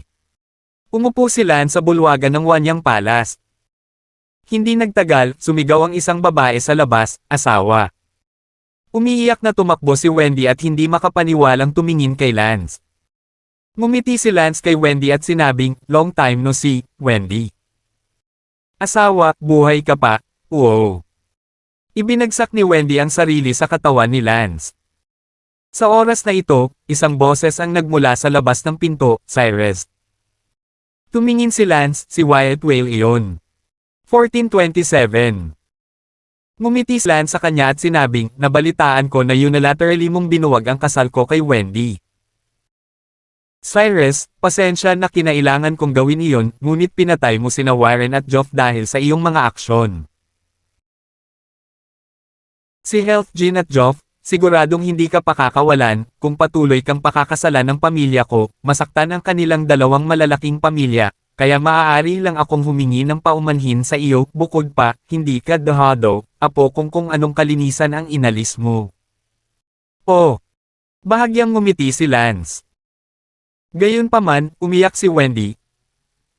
Hindi, ayaw kong mabuwag ang kasal, ayoko, gusto kong umuwi kasama ang aking asawa. Wendy! Sigaw ni Wyatt Whale, malamig ang mukha. Tanong ni Lance, si Health Jean at Joff ay dapat ang pinakamalakas na miyembro ng pamilya Warren, gayon din ang pamilya Joff. Oo, pareho silang malalakas na tao sa unang yugto ng Return to Void, Health Jean at Joff, pareho silang mas bata at mas malakas kaysa sa akin, at malamang na tumuntong sa ikalawang yugto ng Return to Void, hindi ko gusto kong masaktan, dapat isipin ko ang pamilya ko. Cyrus, sana iwan mo agad ang pamilya ko, lumayo ka, wala na tayong relasyon. Ang pahayag na ito ay maingat na isinasaalang-alang ni Wyatt Whale, gaano man katalino si Cyrus, siya ay mula sa Great Martial Empire, ang malayong tubig ay hindi makapagpatay ng apoy sa malapit, mas mabuti na magkaroon ng magandang relasyon sa isang malapit. Kapitbahay. Wyatt Whale, sinusubukan mo ba akong itaboy? Cyrus, sana ay hindi na magkaroon ng conflict. By the way, may bagong film ka karapatang-ari na si Wendy. Oo. Ang puso ni Lance ay nag-apoy sa apoy, ang kanyang asawa, ngunit muli itong nagkaroon ng kasintahan. Gusto mong malaman kung sino ito? Ito ay talagang inapo ng pamilya Warren, halos kasing edad ni Wendy, kahit na ang martial skills ay hindi kasing lakas ng sa iyo, ngunit ito ay karapat-dapat kay Wendy, at sa hinaharap. Kakailanganin kong umasa sa proteksyon ng pamilya Warren para kanlungan ang aking Wanyang Wangfo. Sa sandaling ito, sa pamilya ni Warren, pati na rin sa pamilya ni Joff. Mga hari, si Cyrus ay lumabas ng Valley of Ghosts ng buhay, at ngayon ay bumalik sa Wanyang Wangfo. Iniulat ng isang subordinate. Sa pamilya ni Joff, may nagmamadaling tumakbo para magulat. Cyrus, pinatay niya si Warren? Hindi ko inaasahan na pagkatapos ng 3 taon, buhay pa siya. Kung namatay siya, ayos lang, pero kung buhay pa siya, kailangan niyang mamatay para samahan si Warren ko. Sabi ng mga hari ng pamilya Warren sa pamamagitan ng pagngangalit ng mga ngipin. Sa pamilya ni Joff, nakuha ni Joff ang balita at ganoon din ang ibig sabihin, sa paniniwalang si Lance ang pumatay sa pinakatalentadong anak ng kanilang pamilya at dapat pumunta para samahan siya sa kanyang libing. Sa isang tiyak na inn. Si Lance ay nakaupo sa isang sulok, umiinom ng alak mag-isa. Kuya Lance, bakit hindi mo isinama si Wendy? Umalis sa Wynyang Palace ng mag-isa. Tanong ni Little Fire. Oo, ngayon lang. Sinabi ni Wyatt Whale kay Lance na umalis sa kanyang bahay, tumango si Lance at umalis. Si Lance ay walang hindi pagkakasundo kay Wyatt Whale, at ang pagkakaroon ng hindi pagkakasundo kay Wyatt Whale ay hindi talaga ugat ng problema. I'll take Wendy with me sooner or later, hindi pa ito ang tamang oras. Anong ibig mong sabihin? Sa tingin ko ang katotohanan na ako ay buhay pa at bumalik sa Imperial City ng Great Precious Empire ay dapat na kumalat, at ang mga hari ng Warren family, Health King, at Joff, ay dapat ding malaman ang tungkol dito, at sila siguradong hahanapin ako. Kaya, sandali na lang bago ko sila labanan. Kuya Lance, magpigil ka. Naku, huwag kang mag-alala, confident ako, maghihintay ako dito ngayon hanggang sa mahanap nila ako, that time, it's time for war. Sa ngayon, sa palasyo. Kamahalan, si Cyrus ay nakabalik ng buhay. Ano? Pumasok si Cyrus sa Valley of Ghosts sa loob ng 3 taon at nagawa pa ring makalabas ng buhay. Sovereign, totoo? Pagkatapos malaman ni Health Jane at Joff, pareho silang sumugod sa Wynyang Palace, tiyak na papatayin nila si Cyrus. Soberano, ano ang dapat nating gawin? Kung mamatay si Cyrus sa ating lugar, ang Sherman ba ay ng Great Martial Empire ay masangkot? Huwag kang mag-alala, wala itong kinalaman sa atin, lumayo tayo sa bagay na ito kahit paano nila patayin si Cyrus. Mabuti. Karina, punta tayo sa roundup. Sa likod bahay ng palasyo. Prinsesa Mira. Ano yon? May malaking nangyari, Cyrus hindi siya namatay, nakalabas siyang buhay sa Valley of Ghosts at bumalik sa kabisera. Ngayon, lahat ng Haring Health Jane, at lahat ng Haring Joff, lahat sila ay sumugod sa patayin si Cyrus. Mabuti pa nga siya, bakit hindi siya mamatay sa loob ng 3 taon, at si Warren, pumasok lang siya sa loob ng 1 araw at namatay. Ang mga mata ni Princess Mira ay kuminang sa luha, si Prinsesa Mira ay hindi kinasusuklaman si Lance, kung tutuusin. Si Warren ay hindi hinailan ni Lance, sarili nilang desisyon ang pumasok, si Mira ay nagsisisi, at hindi rin niya maisip kung bakit sa parehong antas ng henyo, si Lance ay nagawang lumabas ng 3 taon, habang sina Warren at Joff ay namatay sa 1 araw. Tumayo si Mira at agad ding lumipad papunta sa Wynyang Palace, anuman ang mangyari, susubukan niyang pigilan sina Health Jane at Joff para hindi nila mapatay si Lance. Kung tutuusin, ang pagsisi kay Lance ng ganito ay talagang isang kawalan ng katarungan kay Lance. Sa Wynyang Wangfo. Wynyang, nasaan si Cyrus? Sigaw ni Hygienic Jean sa tanong. Matagal nang naghihintay si Wyatt Whale, at nang makita niyang dumating sina Health Jane at Joff, bahagyang ngumiti siya at sinabing, Brother Wei, Brother Goo, bakit hindi ka muna pumasok at uminom ng tsaa kanina? Nag-uusap tayo. Wyatt Whale, tanong ko sa iyo, nasaan si Cyrus? Ibigay mo sa akin ngayon, o kung hindi, huwag mo akong sisihin sa pagiging masungit. Galit na galit ni Health Jane. Nagalit din si Joff, Wyatt Whale, huwag mong hamanin ang aming pasensya, nasa oras na ito, kung maglalakas loob ka pa ring i-harbor si Cyrus, makikita mo kung ano ang magagawa mo. Nang makita ito ni Wyatt Whale, ngumiti siya, kung ganoon, wala akong choice kundi ang magsabi ng totoo, ngayon lang naman pumunta si Cyrus dito, pero pagkatapos, binitawan ko siya, kaya umalis na siya sa aking tirahan. Wyatt Whale, Bakit mo siya pinakawalan? Sigaw ni Hygienic Jean. Kumunat din ang noo ni Wyatt Whale, Hygienic Jean, kalayaan ko na siyang palayain, dahil kahit na-dissolve ko na ang kasal ko sa kanya, ayoko nang maging kaaway siya. Kahit hindi siya umalis, gagawin ko, to allow you to kill him in my family. I don't want this matter to have anything to do with me. If you want to kill, go outside and kill him. Everything has nothing to do with my Wang Fu, Ham. Nagtanong si Geoff, Wyatt Whale, sigurado ka bang umalis na si Cyrus? Maniwala ka man o hindi, may oras kayong mag-usap ng walang kaparekan dito, maaari mo ring utusan ang iyong mga lingkod na hanapin ito sa buong lungsod. Ang Hygienic Jean at Geoff ay agad na nagpadala ng kanilang mga tauhan upang hanapin sila. Si Lance ay nakaupo sa isang inn at umiinom, at hindi siya nagtago, kaya hinintay niyang mahanap siya ng mga ito.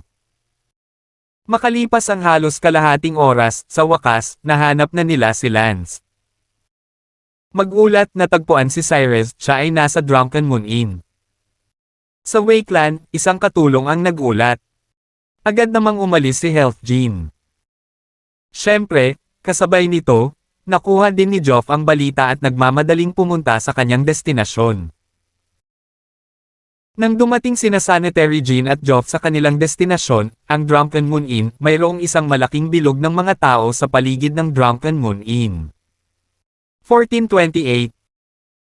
May naunang nakaalam na pala, pero walang gustong masaktan si Cyrus, kaya walang nagtip sa kanila at hinintay na lang na magpadala ang sariling pamilya ni Health Jean para malaman.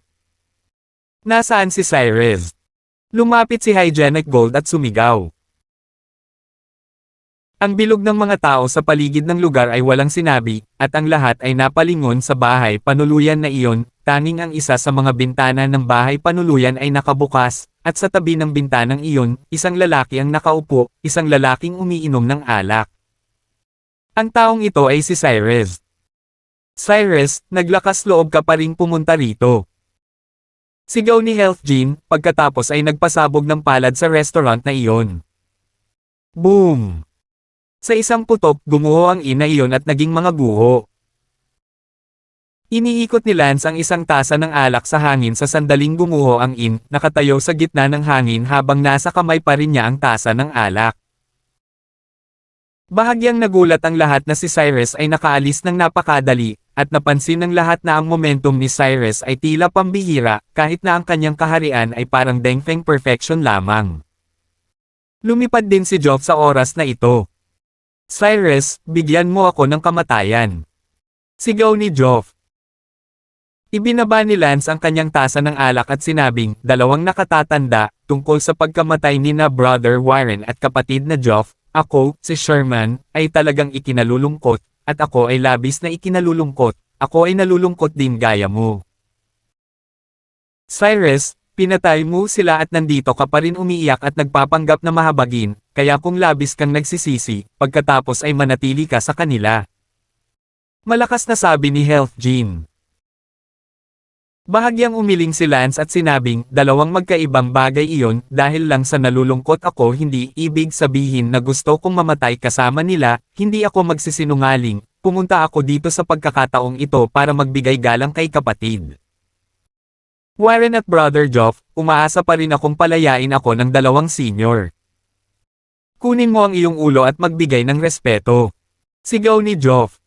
Sa sandaling ito, may sumigaw mula sa malayo, teka. Napatingin ang lahat sa direksyon ng boses at nakitang lumilipad papasok si Mira. Si Stefan, ang lolo ni Mira sa pinangyarihan, ay kabilang sa kanila, at nang makita niyang lumitaw si Mira, natarante siya at sinabing, Mira, anong ginagawa mo rito, huwag kang gumawa ng gulo. Pagkatapos ng lahat, si Cyrus ay miyembro ng Sherman ng Great Martial Empire, at ayaw ni Stefan na magkaroon ng anumang sama ng loob sa Sherman. Gayunpaman, lumipad pa rin ang Mira na iyon at sinabing, Senior Health Jean, Senior Geoff, mangyaring buksan ang iyong mga mata, hindi sinasadya ni Cyrus. Nagalit si Health Jean, Mira, salamat sa pag-iibigan mo at ni Warren, hindi ko inaasahan na ganito ang pakikitungo mo sa kanya, kung gaano siya kadidismaya sa iyo kung malalaman niya sa tagsibol. Umiling si Mira at sinabing, Senior Health Jin, hindi mo talaga masisisi si Cyrus para dito. Tutal, hindi naman sila hiniling ni Cyrus na pumunta sa Ghost Valley, hindi mo maaaring ituring si Cyrus bilang isang kaaway. Ang pinakamasasabi mo na matay ka dahil sa kanya. Tama na. Health Jin shout. Si Stephen ay abala sa paglabas at paghila kay Mira. Mira, ito ang awayan nila ng Sherman, huwag na tayong makihalubilo dito, huwag mag-abala. Nakatingin lang si Mira kay Cyrus nang may panghihinayang, na para bang sinasabing, hanggang ngayon lang ako makakatulong sa iyo. Ngumiti si Lance kay Mira at tumingin sa kanya ng may pasasalamat na tingin, pinatay ni Lance si Warren at nagawa pa rin niyang maging makatwiran, talagang bihira para sa kanya na makapagsalita ng ilang patas na salita para kay Lance sa panahong ganito. Cyrus, go on your way. Sabi ni Health Jin, hinampas ang palad kay Lance.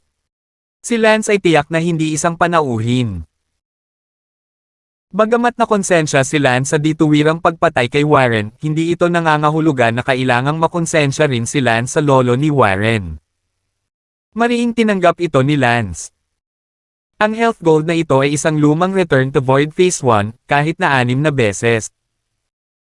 Si Lance ay kakatungtong pa lamang sa unang yugto ng Return Void, 0 beses, at walang mga perception sa ikalawang yugto ng Return Void. Sa makatuwid, ang pagkakaiba sa kaharian ay hindi maaaring baliwalain, at kung hindi niya bubuksan ang Lifeblood Hidden, at may isang Joff sa tabi niya, hindi gaanong naiintindihan ito ni Lance, at upang maging 100% sigurado na gagawin niya. Hindi nasaktan, hindi nagatubili si Lance na buksan ang Lifeblood Hidden. Bang! Sa kalangitan, ang kanilang mga palad ay agad na nagsalungat sa isa't isa. Ang palad ni Lance ay nagbuga ng isang malakas na puwersa, ito ay mabilis at walang awa, ito ay hindi isang ordinaryong puwersa, ito ay sapat na upang masira ang isang gusali. Ah! Sigaw ni Health Jin, naramdamang napakalakas ng kapangyarihan ni Lance, ang kanyang braso ay agad na sumailalim sa napakalakas na pagkabigla sa likod, at ang mga buto sa kanyang seiko, na dumaan sa kanyang seiko, ay nasa matinding sakit, at ang kanyang katawan lumipad ng daan-daang metro paatros. Si Lance, gayunpaman, ay tila hindi ginagamit ang kanyang buong lakas, tulad ng isang bundok, hindi siya gumagalaw ng isang kalamnan, at si Lance ay walang anumang ekspresyon sa kanyang mukha, siya ay mukhang napakalmado pa rin. Ano? Nagulat ang mga tao sa eksenang ito, at naisip na si Lance ay maaaring naging mincemeat sa ilalim ng sampal ng health gold, ngunit hindi nila inaasahan na ito ang magiging resulta. Sa sandaling ito, hindi na itinago ni Lance ang kanyang hininga at pinakawalan ang lahat ng kanyang returning void stage 1 na hininga. Hindi, imposible iyon. Si Joff, na hindi pa nakakagalaw sa gilid, ay naramdaman ang chi ni Lance ng return void stage at ang kanyang buong katawan ay natulala. Hindi lamang siya, si Stephen, White Whale, ang lahat ay natulala. Si Lance ay talagang isang makapangyarihang tao ng Return Void Stage 1, ito ay masyadong nakakagulat.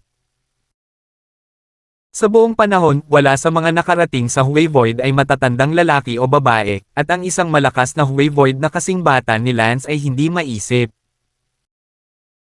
Si Mira, na nasa karamihan ng tao, ay nakatingin din kay Lance sa gulat sa sandaling ito, hindi niya mailarawan si Lance sa mga salita. Hindi, imposible. Si Health Gold, na natangay ng palad ni Lance at tumusok pa sa mga buto ng kanyang siko, ay sumisigaw na ngayon. Tumayo si Lance sa himpapawid, ang kanyang damit ay gumagalaw ng walang hangin, at tumingin kay Sanitary Jane at sinabing, Sanitary Jane, kahit na si Sherman ay nakatungtong pa lamang sa unang yugto ng Return to the Void, 0 times, hindi ka pa rin sa akin. Kalaban, ipinapayo ko sa iyo na huminto ka rito, kung hindi, tiyak na magiging bastos din ako. Nakokonsensya ako kay Kuya Warren, ngunit hindi sa iyo. Narinig ni Health Jin ang napakalakas na tono mula kay Lance, tumindig ang malamig na mga balahibo ng kanyang katawan, si Lance ay kakapasok pa lamang sa unang yugto ng Return to Void, 0 times, ngunit nagawa niyang talunin siya, ano ito kalakas. Si White Whale, na nasa karamihan, ay sobrang pangit din sa sandaling ito, dahil nagawang talunin ni Lance ang Health Gene, mas madali itong talunin, dahil ang lakas ni Wyatt Whale ay hindi kasing lakas ng Health Gene. Sa ngayon, si Wyatt Whale ay puno ng panghihinayang, bakit niya unilaterally dissolve ang kasal sa kanya at sinabi lang ang mga ganoong salita kay Lance sa bahay. Tumingin muli si Lance kay Joff at sinabing, Senior Joff, hindi ka pa nakakagalaw, baka hindi ka pa rin kumbinsido sa akin, pagkatapos ay bibigyan kita ng espada, kung maaari mong harangan ito, ako. I'm at your disposal. Pagkatapos sabihin iyon, agad na inilabas ni Lance ang kanyang espada at hinampas si Joff. Wow! Ang espadang iyon, na lumabas mula sa tagiliran ni Lance, sa isang kisap mata, ay kasing kinang ng bahaghari, diretsyong tumatama kay Joff, at ang mga bahay sa lupa ay nahati sa kanyang espada chi. 1429. Tanging si Gia Joff lang ang sumigaw, bago pa niya mapunit ang kanyang espada, ang espada ni Lance na si Chi ay tumaga sa kanyang katawan na parang may bumubulusok na hangin, at biglang, ang buong katawan ni Joff ay nabasa ng dugo, na para bang siya ay binalatan. Ano? Nagulat ang mga tao nang makita si Joff na nasa ganoong kahabag-habag na kalagayan, nagawa siyang gawin ni Lance sa pamamagitan ng kapangyarihan ng isang espada, gaano kalakas si Lance. Nanginginig ang buong katawan ni Joff, hindi lang sa sakit, kundi sa takot. Sa ngayon, lahat ay hindi kapani-paniwalang nakatingin kay Lance, na para ba siya ay kasing laki ng isang bundok.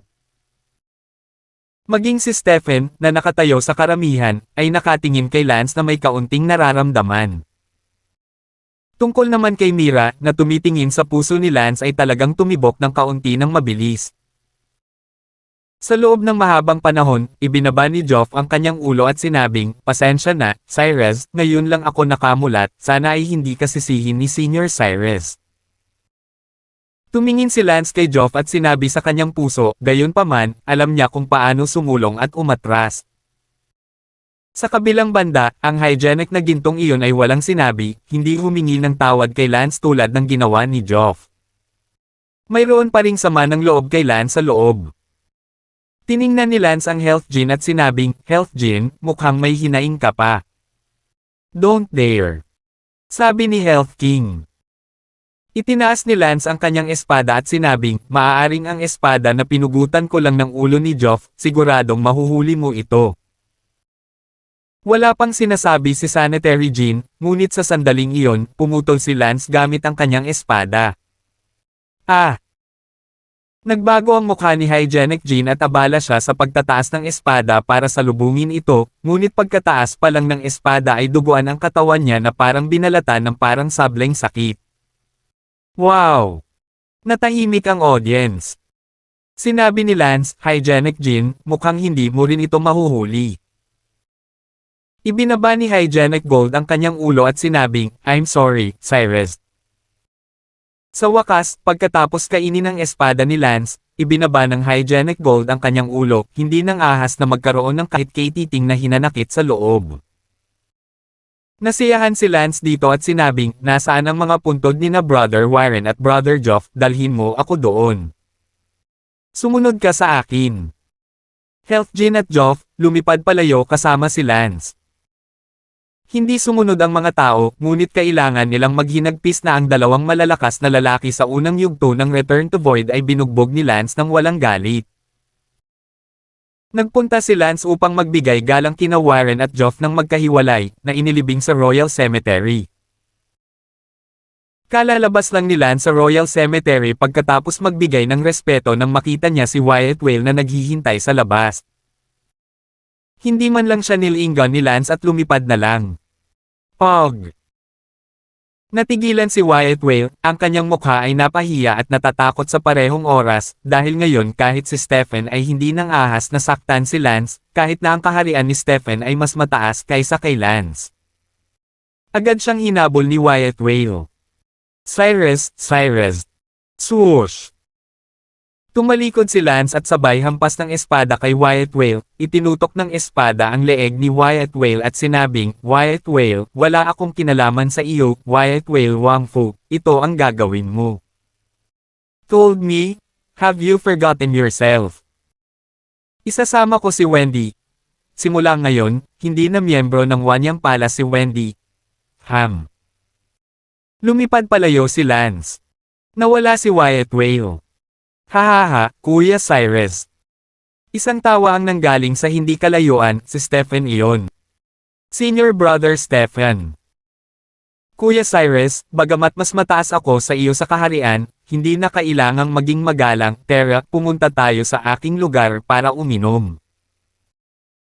Sinabi ni Lance, inimbitahan ako ng Sovereign of the Grand Precious Empire na uminom, kaya paanong hindi magbibigay ng mukha si Cyrus? Pakiusap. Sinundan ni Lance si Stephen at lumipad palayo, hindi kalayuan, nakatayo si Wyatt Whale doon na nakatulala, pagkaraan ng ilang segundo, sinampal ni Wyatt Whale ang kanyang sarili sa mukha.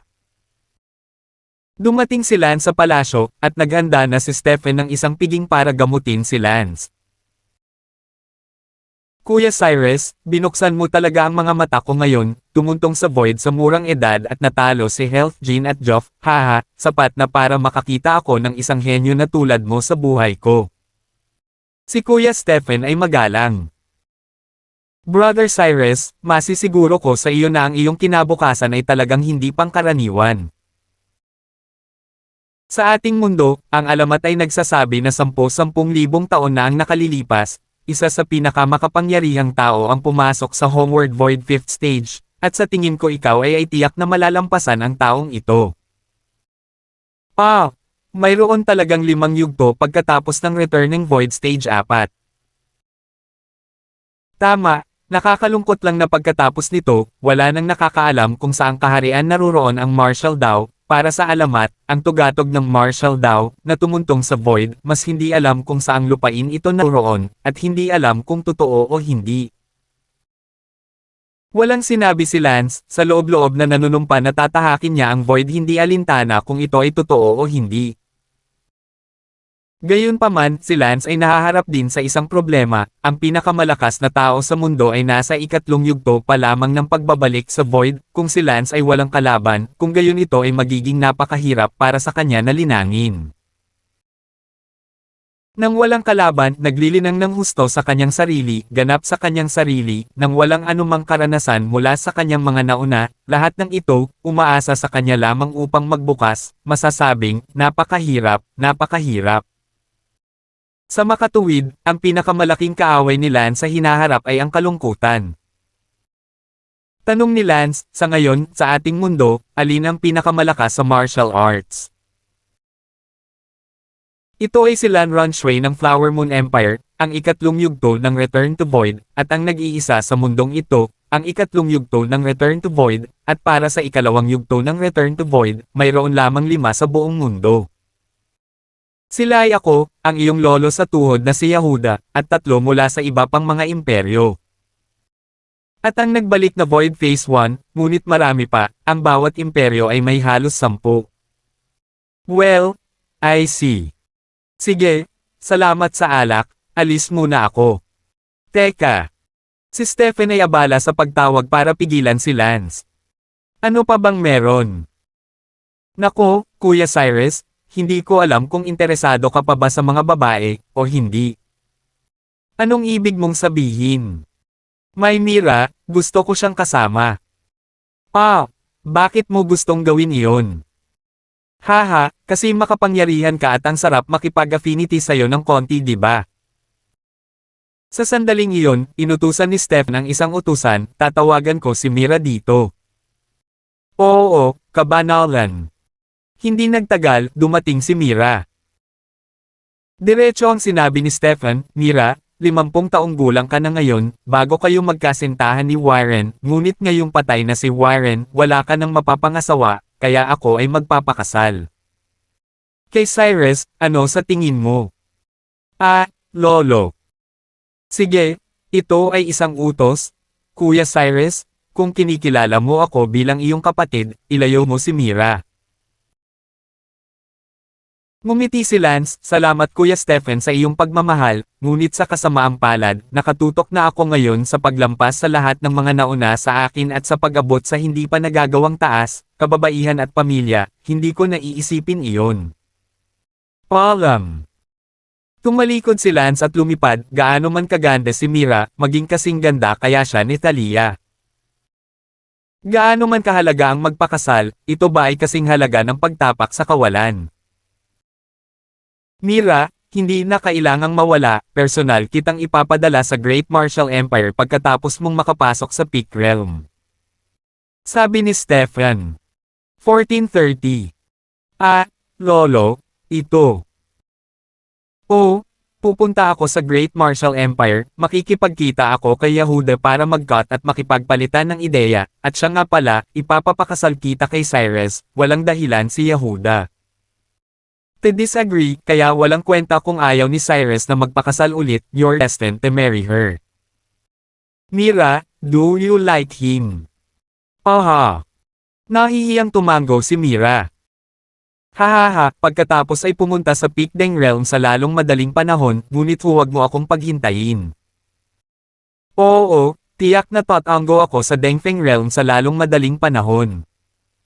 Sabi ni Mira na puno ng fighting spirit. Dinala ni Lance si Wendy at iniwan ang Grand Precious Empire, at habang umaalis sa Grand Precious Empire, isinama ni Lance ang concubine, si Linda, na nangako sa kanya noon. Hindi nagtagal ay bumalik si Lance sa Great Martial Empire.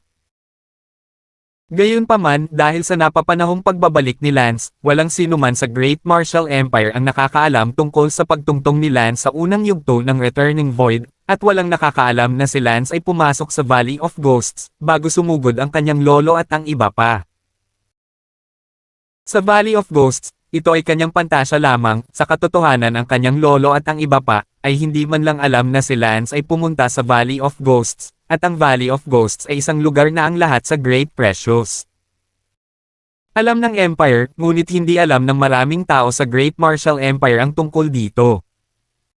Pumasok si Lance sa kanyang tahanan. Bumalik na ako. Asawa. Tatay. Naglakad ang lahat palabas ng bahay. Ngumiti at tumawa si Lance, 3 taon na mula nang umalis siya. Tumingin si Lance sa kanyang mga anak, lahat sila ay lumaki na. Si Farish ay lumaki na, siya ay 22 taong gulang, at si Ferdinand Kyle, lahat sila ay nasa hustong gulang na, at ang bunso, si Julian, ay 10 taong gulang. Ipinakilala ni Lance si Wendy sa lahat, ngunit alam ng lahat na pinakasalan ni Lance si Wendy 3 taon na ang nakalilipas sa Grand Precious Empire, at walang sorpresa, ngunit ang babae, si Linda, na hindi pa naririnig ng lahat. Si Lance ay nagkaroon ng reunion dinner sa bahay kasama ang kanyang pamilya. Habang kumakain, husband, you're back in time. Bakit mo naman nasabi? Sa susunod na araw, ang Vice National Clan Jinx, ay magsasagawa ng isang engranding pagdiriwang. Anong klaseng pagdiriwang ang ginagawa ng Jing Clan? Ano ang kailangan nilang ipagdiwang? Sinabi ni Fiona, asawa, pagkatapos ng deadline ng iyong lolo, ang susunod na maharlikang pamilya ay ang Jing Clan, kailangan din nating makipag-ugnayan ng maaga sa Jing Clan. Oo. Ngayon bagamat ang Jing Clan ay hindi pa nagiging royal family, lahat ay tumitingin na sa kanila bilang isang royal family. Ano ba talaga ang nangyari? Asawa, sa loob ng 3 taon na wala ka sa pamilya, mayroong isang sobrang henyo sa Jing Clan na nakapasok sa Return Void. Ang isang iyon, si Jinglong, ay 138 taong gulang lamang at nakapasok sa Return Void. Nakabalik sa walang kabuluhan sa 138 taong gulang. Nagulat si Lance, medyo malakas ito, ayon sa kaalaman ni Lance, ang pinakamakapangyarihang tao sa kasaysayan ng mundong ito, parang 136 na taong gulang na tumuntong sa bumalik sa kawalan, itong si Jinglong, ay mas bata lamang ng 2 taon kaysa sa pinakamakapangyarihang tao sa kasaysayan. Hindi nakakagulat na ang Imperial City ng Great Martial Empire, sa sobrang gulat, si Yehuda ay hindi pa namatay, lahat ay tinatreto ang Jing Clan bilang royalty. Maging ang maraming tao mula sa Sherman ay nag-iisip na ngayon na makipag-ugnayan sa Jing Clan ng maaga. Sa kasamaang palad, ang henyong ito ng Jing Clan, ang Return Void Jinglong, ay ipinanganak siya sa maling panahon dahil naabot ni Lance ang unang yugto ng Return Void sa mas bata sa kanya. Si Lance ay 76 na taong gulang at si Jinglong ay 138 taong gulang, walang paghahambing. Si Lance ay umabot sa edad na 76 upang bumalik sa kawalan, ito ay masasabing laban sa langit. Oo, ngayong hindi pa naging royal family ang Jing clan, ang status nito ay mas mataas sa ating Sherman sa isip ng lahat. Ang Sherman natin, sa sandaling namatay ang iyong lolo sa tuhod, agad itong naging Vice National Clan, at mayroon pa tayong Broken Generation, kaya ang ating Sherman ay talagang mas mababa sa iba pang mga Vice National Clan sa puso ng lahat. Talaga. Bumantong hininga si Lance, totoo nga ito sa orihinal, ngunit hindi na ngayon. Kinabukasan, dumating si Lance sa mansyon ng kanyang lolo. Pagbati lolo, binabati kita sa pagtungtong sa unang yugto ng Return to Void. Sabi ni Lance. Si Jian ay nakapasok na sa unang yugto ng Return Void. Gayunpaman, hindi natuwa si Jian tungkol dito at sinabing, Cyrus, nakabalik ka na, kailan ka pa bumalik? Kahapon. Well, ano ang nakuha mo sa 3 taon na wala ka? Nabalitaan ko 2 taon na ang nakakaraan na kumuha ka ng asawa sa Great Precious Empire. Oo. Well, buti na lang marunong kang magpakasal sa asawa. Ano ang nakuha mo sa paglabas sa 3 taong pagsasanay? Nais ni Lance na ipaalam sa lahat na nakapasok na siya sa unang yugto ng Returning Void sa sandaling bumalik siya, ngunit ang narinig niya kagabi, biglang itinago ni Lance ang kanyang kaharian. Gusto ni Lance na maghintay hanggang sa tamang panahon para ipaalam sa lahat na siya ay nakapasok na sa Return Void. Magiging ganoon pa rin.